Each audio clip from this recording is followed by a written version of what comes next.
ভারতের উজান থেকে নেমে আসা পাহাড়ি ঢলে কুমিল্লার গোমতী নদীর পানি বেড়ে বুড়িচঙ্গে বাঁধ ভেঙে হু হু করে লোকালয়ে প্রবেশ করে। একই সঙ্গে ফেনীর বন্যার পানিও যোগ হয়। এতে জেলার 17টি উপজেলার মধ্যে 14টি প্লাবিত হয়। সপ্তাহখানেক ধরে প্রায় 12 লাখ মানুষ পানিবন্দী হয়ে আছেন। বানের পানিতে এখন পর্যন্ত জেলায় 15 জনের মৃত্যু হয়। কয়েকদিনের টানা বৃষ্টি ও বৈরী আবহাওয়ার পর বৃহস্পতিবার নোয়াখালীতে ঝলমলে রোদ উঠলেও বন্যা পরিস্থিতির এখনও উন্নতি হয়নি। জেলার 1069টি আশ্রয় কেন্দ্রে 2,20,000 মানুষ আশ্রয় নিলেও প্রত্যন্ত এলাকা পানিতে তলিয়ে পানিবন্দী হয়ে আছেন 20 লাখের বেশি মানুষ। খাদ্য ও বিশুদ্ধ পানির সংকট চরমে, দেখা দিয়েছে নানা রোগ। প্রভাবশালী প্রশাসনের সহায়তায় অবৈধভাবে খাল দখলে পানি সহজেই নামছে না বলে অভিযোগ এলাকাবাসীর।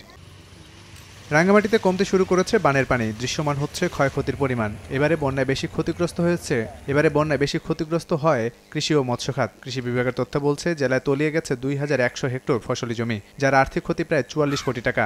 100 পুকুর সহ মোট প্রায় 130 হেক্টর জমির মাছ বানের পানিতে ভেসে গেছে, সেখানে ক্ষতির পরিমাণ প্রায় 2 কোটি টাকা। লাবিব হাসান, সময় সংবাদ।